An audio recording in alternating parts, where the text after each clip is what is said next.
Kitap o'qimaydigan Uyg'urlar. Anglashlarga ko'ra, biri Mas'ud Sabriddin hasratlanib turib shundoq so'ragan ekan. Ya Allah, mushu millatmi ozod bo'larmi? Efendim, aytib beqing, sizningcha qachon, qandoq bir ahvolda ozod bo'lar? Ozod bo'ladi, debdi Mas'ud efendi. Bu millatning dehqinimi etiziga suv boshlab qo'yib, yanchiqidan shu kunlik gazetini elibla o'qiydigan bo'lganda ozod bo'ladi.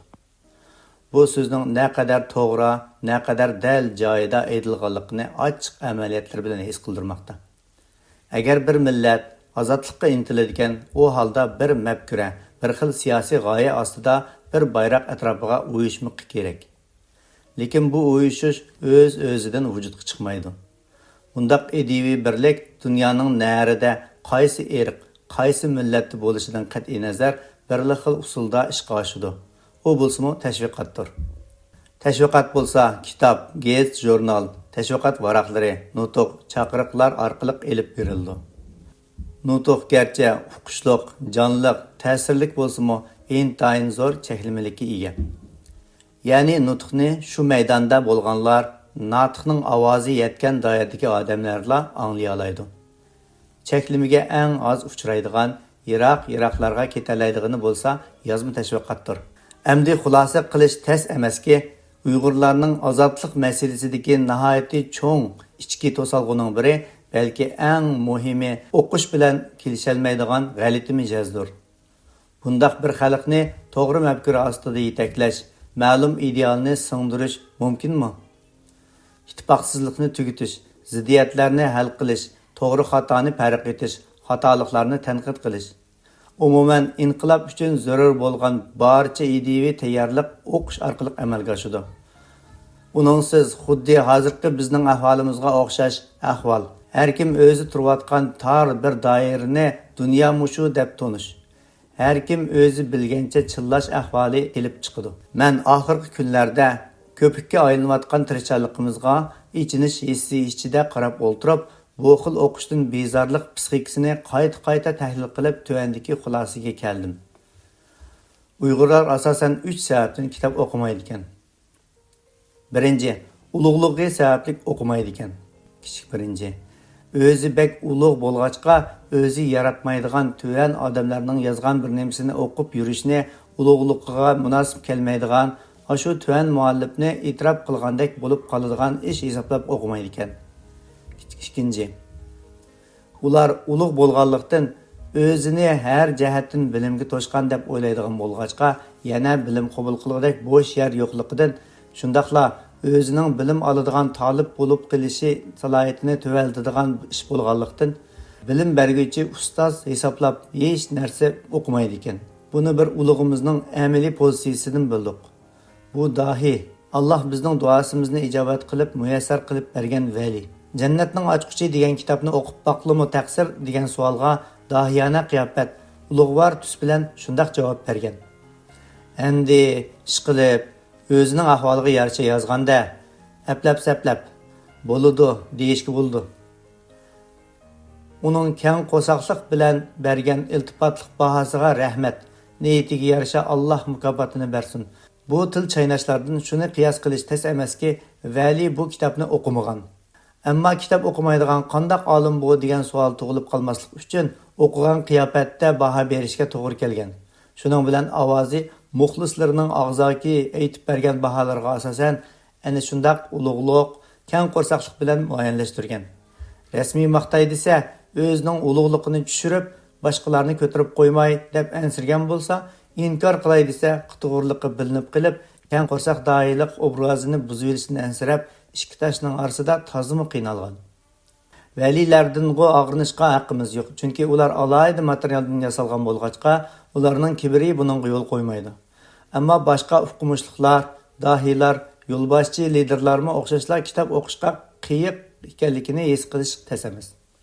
Sharqiy Turkistonning ozodligi haqida yozilgan narsalarning ozligidan tilga olg'uchiligimi yo'q. Shundaq bo'lishi qarmay, Sharqiy Turkiston ozodligi uchun kurash qilayotgan dahilarning hammasi degidek cho'lis tegmay bundaq kitoblarni o'qiy olmagan. Haqiqatanmi qaltis oldirish odamlarda. Izdanib, izdatkizib, toptirib akildirib o'qish emas, burnining tuvida turgan bo'lsa-mu, bu yoki kibrdan, yo ularning vatan uchun kurash qilayotgani, bosh qotirayotgani yolg'on bo'lganligi uchundir.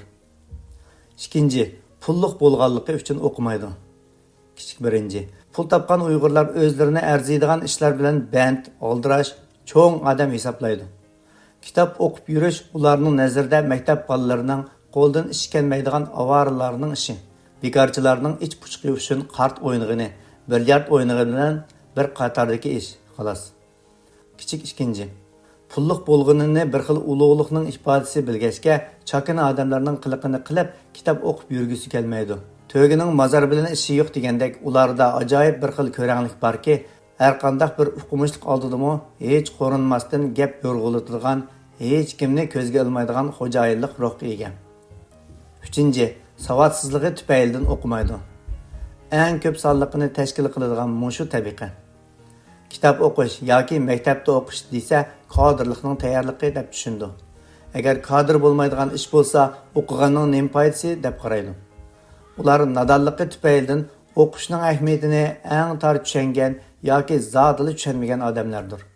Shundaq bo'lishiga qaramay, ulardan og'rinishga zotila haqqimiz yo'q. Chunki ular nadon ham savoqsiz. Og'rinishga haqqimiz yo'qligini savodi bor turib, hatto o'zi o'qimishlik markasida bo'lib turuqliq o'qimaydiganlarni bilgan sari texmi tonib yetimiz. Balki bizning kitob o'qishga xirliqimiz o'tmishdagi bilginlarning diniy kitoblarni tarjima qilishga o'lgida qarshi turib, xalqni nadon qoldirishda xizmat ko'rsatganligidan kuchaygan bo'lsa kerak. U bilimdonlar kitoblar tarjima qilinib ketsa, hamma odam o'zi o'qib olsa, bizdan kim masala so'raydi, kim bizni mehmonga chaqirib, zalli qo'ltiqladi deb qo'rqadiganmiz. Shuning bilan xalq faqat so'zlaganni anglab qo'yishga odatlangan. Anglagan narsa to'liq asti qilmaydigan bo'lg'achqa, qayta ko'rish, boshqalari bilan selishtirish, tadqiq qilish, muloyiza qilish, o'z amaliyatiga tatbiq qilish mumkin bo'lmay, hamon og'zini kamardek ichib o'ltiraveradigan odat shakllangan.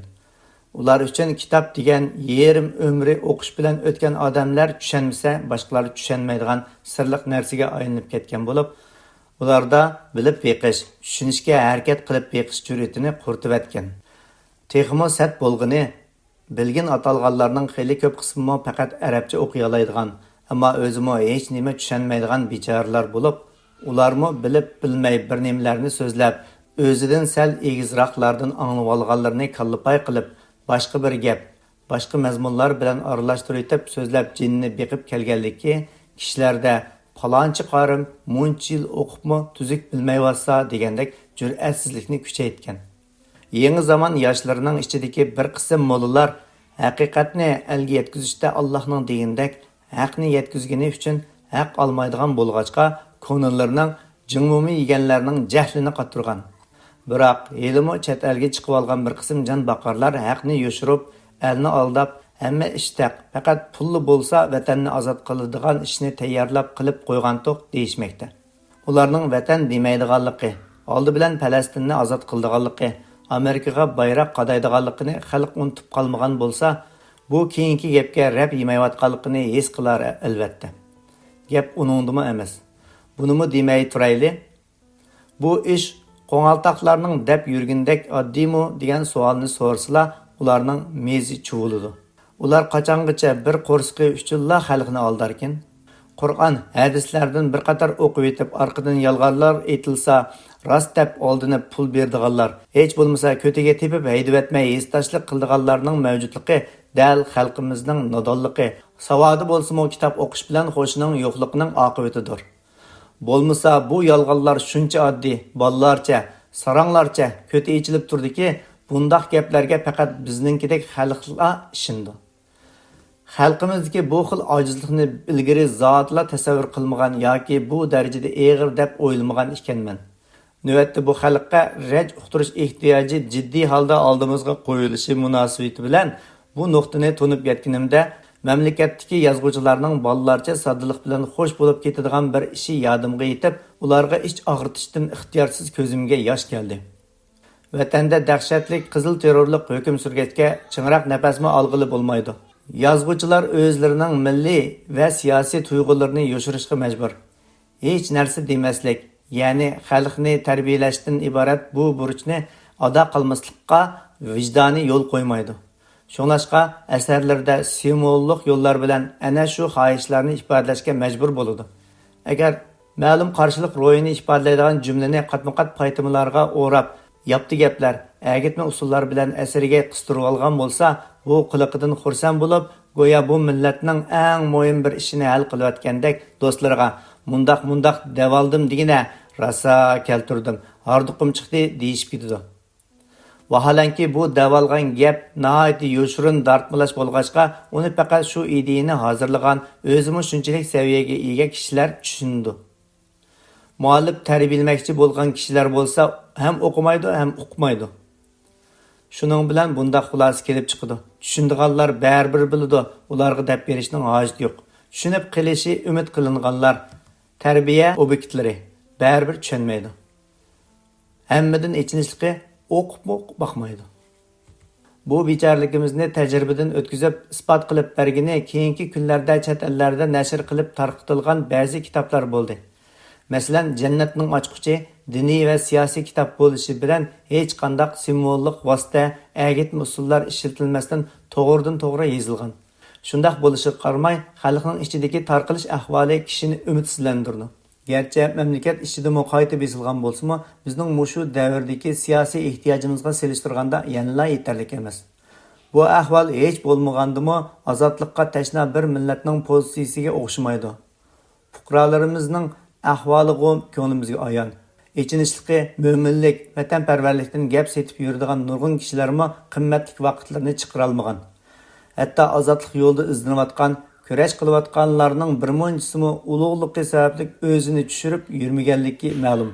Bu og'rinishning sababi shuki, vatanparvar ammo tuvan darajalik fuqaro, xususan o'zimning pozitsiyasini aytganda, umuman Sharqiy Turkiston haqida, Xitoylarning zulmi, siyosiy o'yinlari haqida, Xitoylarni ayiblaydigan mazmunlarda, Xitoylarga ofat kelganligi haqida, Uyg'urlar haqida mayli yaxshi, mayli yomon nemarski bo'lsa, qiziqish normal ahvol hisoblanadi. Har qanday bir kitobni, hatto yomon kitobni vaqt yor bersa, o'qib ko'rish kerak. Chunki hayotda shunday ajoyib ishlar borki, ilonning zahrida dori yasiladi. Masalan, men mushundaq mazmunlardagi bir kitob, jurnal, bir narsalardan vaqtlansam, uni tepib o'qimaguncha aram topolmayman. Hatta men tushunmaydigan tilda bo'lsa-mu, tasodifiy mo'jiza yuz berib o'qib ketadigandek varaqlab ketaman. Lug'atlar yordamida bir oz bo'lsa-mu tushunishga urinaman. Agar bek muhimligini uqib qolsam, bilmasammi setib olib saqlab qo'yaman. Buningdan maqsadim bolalarim menga qaraganda ko'proq til biladigan bo'lib chiqsa, kelgusida shular foydalanar degan sodda umiddir. Meningcha bu xil pozitsiya so'ygi ham nafratning tahrirsiz qistishining mahsuli. Agar o'zlarini millatchi, vatanparvar bo'libmi shularning vakili davatqanlar bundaq tuyg'u, bundaq odat va intilish bo'lmaydi ekan, ularning davatqanlari soxta. Ular bu markani noto'g'ri maqsadlar uchun foydalanish niyatida esib olgan deb hukm qilish mumkin. Dal shundaq bo'lganimiz uchun, o'qishga qiyiq bo'lganimiz uchun ahvolimiz mana shundaq. Men Muhammad Emin Bug'ra yozgan Sharqiy Turkiston tarixi nomli kitobning hozirgi zamon Uyg'ur yoziqi bilan nashr qilingan nusxasidagi bosh tarafga tirkalgan, uning nashr qilinmagan asarlarining tizimligini ko'rib, to'liq ichim ko'ydi. Afsuslandim. Bir millatning dohisi tarafidan yozilgan asarlar yarim asrdan beri texicha nashr qilinmasa, uningga asar obyekti bo'lgan xalq qiziqmasa, yangi zamondagi dohiylar bu asarlarni o'qib kurash tajribalarini yakunlash, yangi izlanishlar uchun tadqiqot materiali qilish xiyolida bo'lmasa, shu sababdan mablag' hal bo'lmay hozirgacha surilib ketsa, bu millatni nima degulik? Tibetliklar madaniyat saposi jihatda bizdan ko'p orqada bo'lsa-mu, ularning kichik, cho'ng hammasi Dalay Lamaning kimligini biladi. Ammo Uyg'urlarning o'ttira hol savodliklaridan so'rasangizmi, Muhammad Emin Bug'raning kimligini bilmaydi. Bir odam ömür bo'yi bir millatning bir el xalqining istiqboli uchun kurash qilsin, ammo uning xalqi uni tanımasın. Bu nimidan? Albatta kitob o'qimaslikdan. Bu nimani tushundirdi? Bizning naqadar yaramsizligimizni tushundirdi. Xuddi Namrat yezi bozorda kiygan koni chapan, koni tambal, puttanlagan o'tik, hijriq tovoq degandek narsalarga xeridor bo'lgandek, xalq nodon, madaniyat saposi ziyoda tuvan bo'lg'achqa bir uchum saranglarning aql qabul qilg'usiz bema'ni gaplari, laplari, yolg'onchiliklari bosh oxiri rab yemaydigan, ziddiyatga to'lgan, o'zining quyruqini o'zi talaydigan holda bo'lsa-mu, bu nodon xalq ichida bozor topmoqda. Agar xalqimiz o'qishga amroq bo'lsa, uni faqat kadr bo'ldiganlarning ishi deb qaramaydigan, odamlik sifat uchunmi zarur bir shart deb qaraydigan bo'lsa, tabiiyki avod shaharlar, iqtisodiy gullangan joylarda koni chapan eski o'tiklarga xeridor bo'lmagandek, ularning mezi chuvilib turgan, jon beqish ehtiyoji uchunla kashf qilinayotgan ulug'vor quruq gaplari bozor topolmagan bo'ladi. Kitob o'qish tez kelgan bo'lsa deb, kitobni unalg'u lentasiga o'qib, tashviq tabliğlarni lentaga ilib tarqatgandagi ahvolmi ancha ko'ngildagidek emas. Tarqilish soni ko'p bo'lsa-mu, anglash yetarlik bo'lmaganligi bilindi. Ma'lumki, moda va tanparvarlik xususiyatimizga ko'ra qatordan qolmaslik uchun lentalarni olgan bilan anglamay tashlab qo'yish yoki birla anglab hech nimani tushunmasimi qayta anglab baqay demasdan tashlab qo'yish umumyuzlik ekanligi ma'lum. Ya kitob o'qimaydigan, ya nutq lentalarni anglamaydigan mundaq bir xalqni tarbiyalashning yana qanday imkonlari qoldi? Agar mushu kunda birsi Mas'ud Sabridan so'rgan savolni mendan so'rsa uningga, olimlar qachonki ideologiyani suyuqlikqa aylantirishni kashf qilsa, Uyg'urlar shu chaqda ozod bo'ladi deb javob berar edim. Undaq bo'lsa-di, biz ideya suyuqligini o'qil qilib, har bir Sharqiy Turkistonlikning mengisiga salsaqli bo'ladi. 1998 yili noyabr, Toshkent.